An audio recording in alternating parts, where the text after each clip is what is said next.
Good morning, everybody. This is the EZFX Trading Room broadcast for Monday, the 25th of July, 2016. My name is Bradley Freed, and in the next 20 to 30 minutes, we're going to go through our watch list, which we last updated last Thursday, and cover the following currency pairs. We were watching some buy trade setups on the euro dollar and pound dollar, still watching those.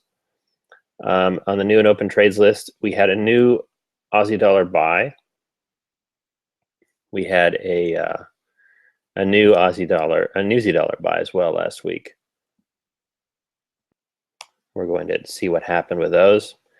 Next, new open trades. We had a dollar yen sell, Swiss yen sell, euro yen sell. Those were all three trades we were watching for a sell. There is some stuff coming up this week we need to be careful of on Thursday with the Bank of Japan talking about monetary policy. The dollar peso buy, that's an open trade. I want to talk about where we are with that. And these pound trades that we're still in that I think we're going to be in for a while that have big targets. And right now they kind of stalled, but I think long term this is a good position to be in. The euro pound sell, pound CAD buy, pound Newsy buy, pound Aussie buy, and pound Swiss buy. So let's go ahead and jump to the charts. As usual, at any time if you have any questions, we have a chat room on this page. Please post your question at the end of the broadcast. I will come back and answer your question live. We can look at charts. We can do whatever you want. But please post your questions to the chat room. Okay, let's go to the charts and see what's going on.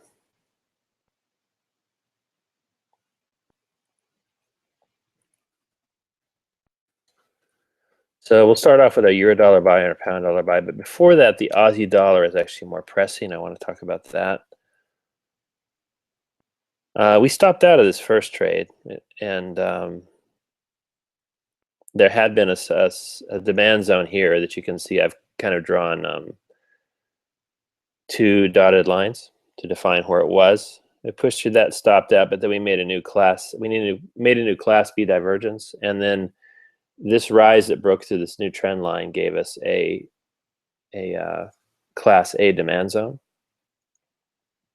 So that gives us a trifecta. We have, well, actually not quite a trifecta, but we do have a supply. We have at least two things, which is our minimum requirement for an entry: a trend line break and a class A demand zone. So we can go ahead and do a retrade on this and try one more time. It's a very small trade, pips wise. It's a pretty small stop. It could drop again and totally screw us over, but you can get in right now for 42 pips. Our first target, I'm going to use fibs this time, be a little bit less ambitious. I drew the fibs from the top of this previous downtrend start to the most recent low made after we stopped out the first time. So that means to the 50% retracement level, we're going to have 75 pips, and to the 78.6, which is my profit extension target, 142. Because we're trading with a 1% constraint on the position size relative to the stop loss, you can trade a fairly large size on 42 pips.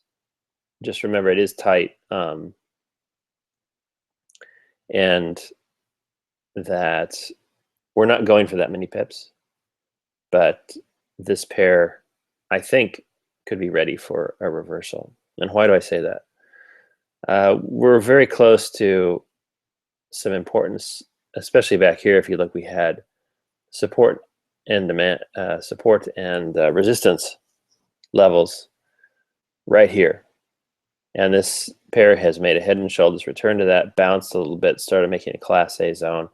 And if you look on the 4-hour chart, it looks even more obvious that this is probably going to retrace up at least to our 50% retracement level, which is another important support and resistance level here. So I feel pretty good about the trade. I think the previous signal was a little bit too early, which is why you have the 1-2 punch retrade. If you look in the trading course, that we want to be able to take one more chance. We don't want to get into revenge trading or over trading, but we're happy to take one more trade if it means we're getting in on the timing and the reversal, if we were just a little bit too early the first time. So first trade stopped out. And I want to put that there. The second trade is a new trade. So the first trade, if we just look at pips, let's see. We stopped out, it was, and I use pips because our trade sizes based on the accounts where we are trading are going to be different. It was 51 pips. It was, again, pretty tight.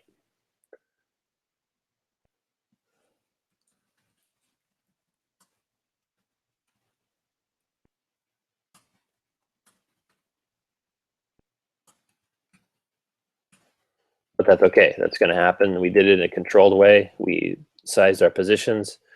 We were risking less than 1% on that trade, so it was done correctly. So I never feel bad about stopping out if it was done correctly. If it's a bad week and a series of things stops out, like 5 trades stop out, I do feel bad. But as long as I've done it responsibly, it's not going to kill me, and I can recover from it, and I'll get over it. If I didn't trade with stops, it could be a miserable 6 months, or it could be a miserable drawdown to a margin call. So we never do that. All right. So moving on, back to the chart. That was our Aussie dollar retrade, which is in progress. We'll send a signal out about this. Let's go back and look at our euro dollar, pound dollar. Now we've taken care of pressing business. The pound dollar hasn't been doing much of anything. It's been moving sideways in a range. It started a sell trade here, and then it just kind of stalled out. So I'm not wanting to trade this in either direction at this point. I was looking to trade it back into a buy trade again. I don't think we have a good signal. We do have a demand zone. We've had the triangular moving average change color several times, but to me that shows that this pair is simply not giving us any clear signal at all. And we would probably get in a trade and either be stopped out or just it would sit there and have no clear direction or no clear plan. So I'm not going to touch this right now, but I am going to keep watching it because it's a pair I like to trade. And when something does set up, then we'll go ahead and get into it. But we won't do it until it shows us what we need to see under our trading system rules. Next, let's look at the euro dollar. That's right. It's another pair I like to trade. This has been a little more interesting. This has started to show a little bit of life. We did have a range here. Let me just move up to the 4-hour to show you. I kind of drew a range on the recent price. These blue lines are a little bit hard to see, but it was moving between this range for a while. And then it broke out of it last week, and now it's broken lower. So we're starting to see a downtrend resume on this pair after the Brexit drop, which is interesting. I do think this is if something is going down, then the next direction we're interested in is we want to buy it. So the buy trade is potentially setting up. I was looking for a bubble to set up here. It didn't quite set up because the triangular moving average repainted. It's still below it. So we don't have a bubble yet. We do have a lot of Class B divergence. Class B divergence can mean something or it can mean nothing. Alone, it is not a sufficient signal to take a trade on.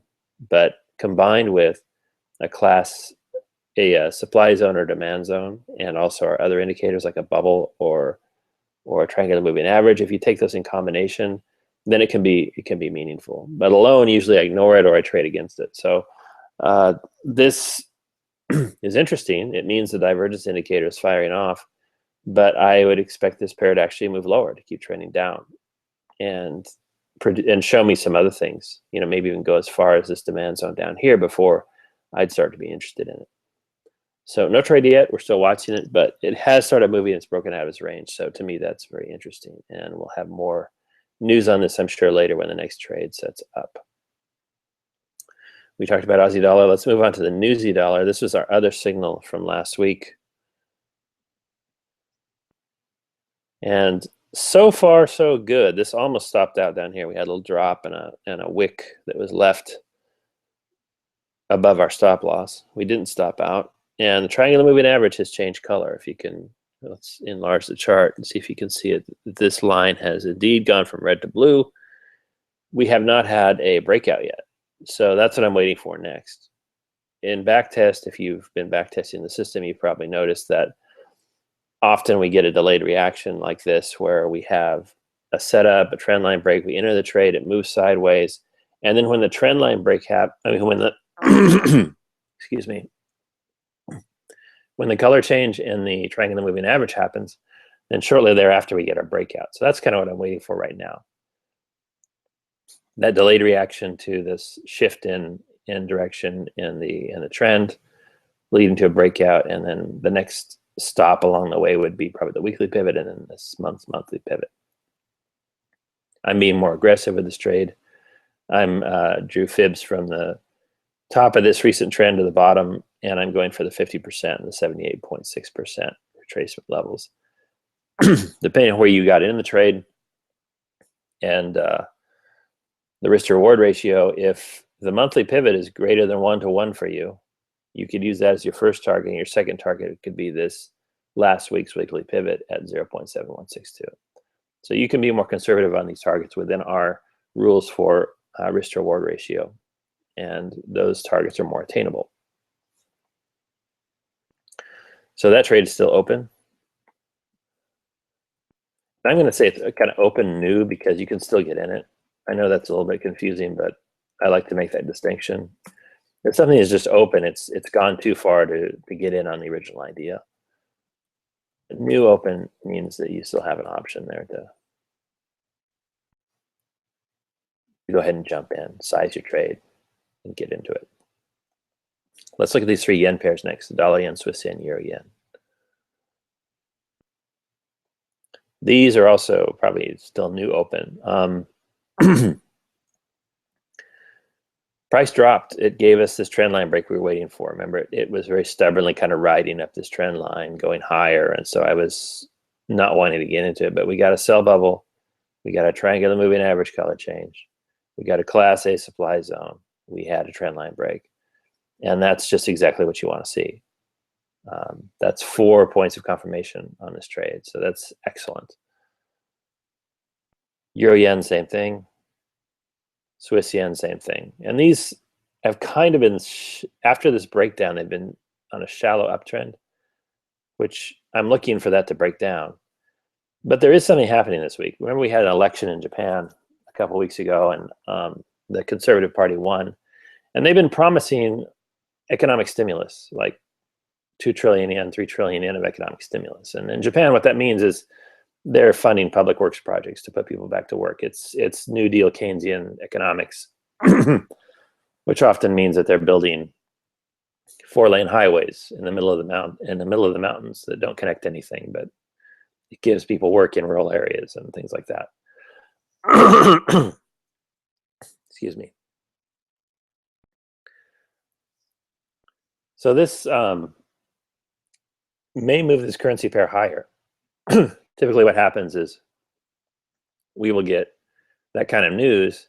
It's going to move the currency pair up, and it could stop us out. And even in anticipation of that, it could start moving up as early as Wednesday night and stop us out. So what I want to do is, I like the trade, I like the setup, but if we have any profit at all on the table before this announcement, let me just show you where that announcement is. If you don't already use it, I highly recommend Forex Factory, forexfactory.com. You can see all the upcoming announcements. And if we just go to Thursday, there's this tentative monetary policy statement right here. And a lot of people are looking at this thinking, okay, well, the Bank of Japan is going to come out and they're going to talk about stimulus. I mean, this is where it would happen. And they might even not directly say it, but say something that sounds like stimulus. And so a lot of people are watching this. And this has the potential to really move price. So I would be careful of this. If you are in the money and this is approaching, you might just take profit and get out. And I know we don't trade, we don't test that way, but I just think it would kind of be a shame if you had money on the table and then stop out and take a 1% loss in your account. So keep an eye on that, and I'll keep talking about it, reminding you about it. It's just something to be aware of that's happening. I don't pay attention to every single economic announcement, but when there are certain announcements and certain situations that we do have to pay attention to, because potentially we can avoid taking a loss unnecessarily. It could also happen that we would get out of that trade being conservative, and then it would totally move in our direction, and then we'd feel like crap because we didn't stick with it. So up to you, but I just want everybody to be aware of that. All right, moving on. We talked about our 3 yen pairs. Now let's look at the dollar peso buy.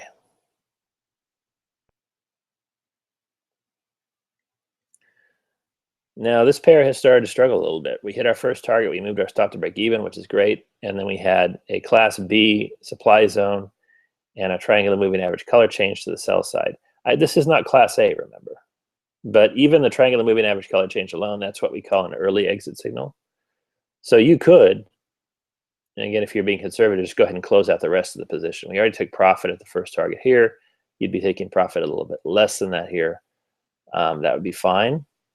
Or you can ride it out. This is not class A. I think this may resume its buy direction, and we probably will get to our final profit target, which is at this class A supply zone here at 18.89711.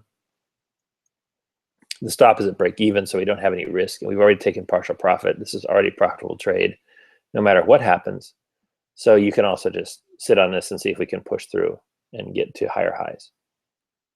I'm going to leave it open. I think it's interesting, and we'll see what happens. Let's look at the euro pound sell. We're getting into these older signal trades. This has been moving sideways in a range. All these have been moving sideways in a range. Part of that's because of the summertime holidays, I think. Part of that's because there's just a lot of indecisiveness in the market. I'm still holding on to this. This trade is currently, we've taken partial profit. The stop is at break even. If we look at the 4-hour chart, we had our head and shoulders here, and we just haven't seen this next step down.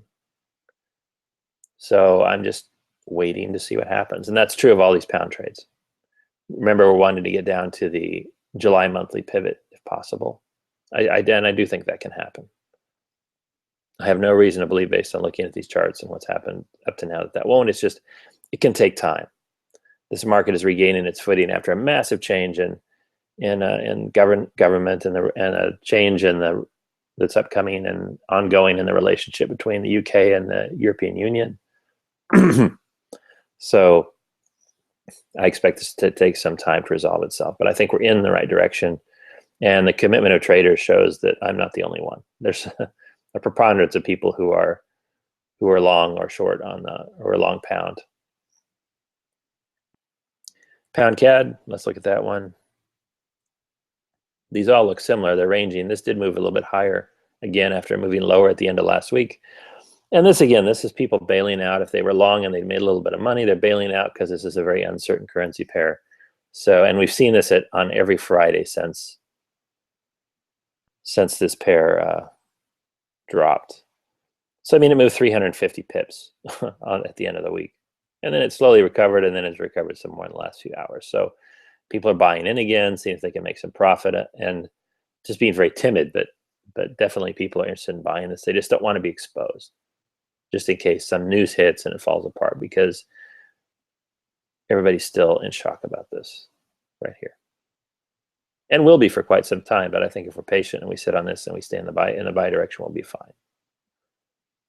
Again, stop is at break even. I'm not really worried about it. I've already taken partial profit on the trade. Pound newsy buy, that's the next one. Same thing. This is a buy trade. We did have an opposite class A that appeared here, and we've had a down signal, down bubble. This is a classic sell signal. I'm not selling this, though, for the aforementioned reasons. I think the fundamentals are stronger than the technicals in this case, and I still want to get to this monthly pivot. So I'm holding on. Not going to sell it, not going to close it out.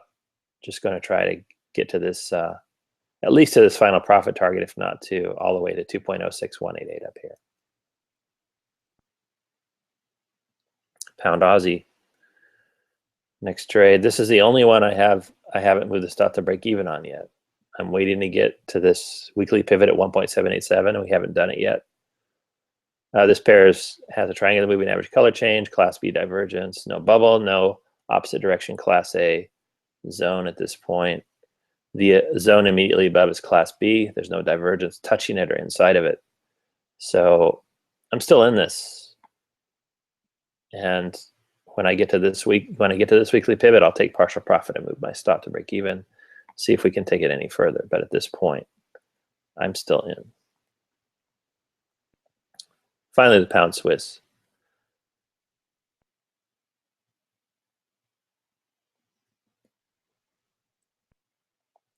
This trade also moving sideways, trying to get to the monthly pivot.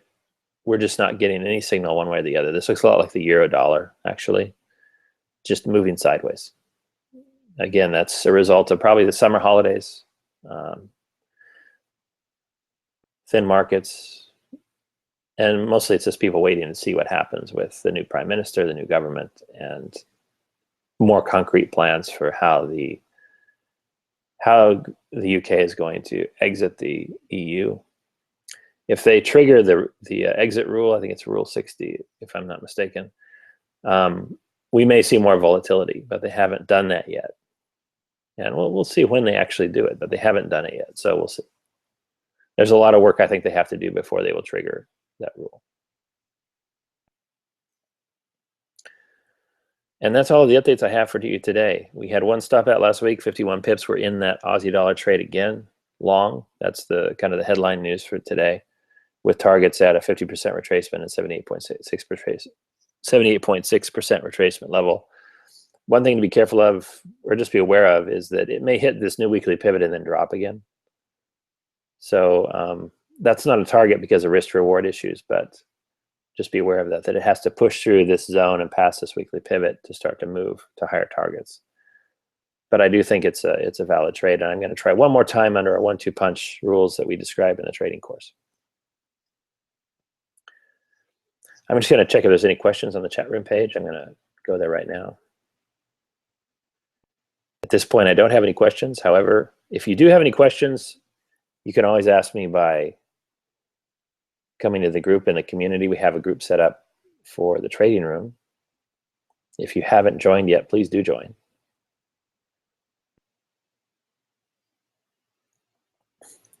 You'll have a join button here. You can come into the trading room group and ask questions of myself or other members.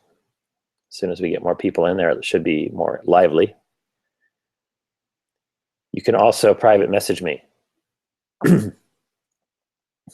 Just go to members on the community menu. Find me, meaning EZFX. You can add me as a friend or just send me a private message by clicking the private message button. And I'm checking those several times a day. Finally, email always works. I'm really trying to get back to these within 24 hours. I've been a little bit swamped with some other work lately, but I will try to get back to you very quickly. And that email address again is ezfxsignal@gmail.com. Always happy to hear from you, always ready to answer your questions. I hope you have a great trading day. We'll be back tomorrow with another installment of the trading room. I will have a weekly analysis report out today, and I'll be sending an email to the members about that to let you know. Also, one more thing, I have a new article out on our blog. Just you might want to check it out. I just published this over the weekend. And it's kind of a cool idea. It's kind of something that I haven't talked about yet in the course. Profit target discovery, another way to use Class A zones as targets, especially when you don't have a good estimator for a profit target. Just check it out and see what you think. And if you have any comments or ideas about it, please let me know. I'd like to talk about this stuff with you. So I look forward to seeing you tomorrow. We'll have more signals and updates for you today. And let me know if you have any questions. Take care, and I'll see you tomorrow. Bye-bye.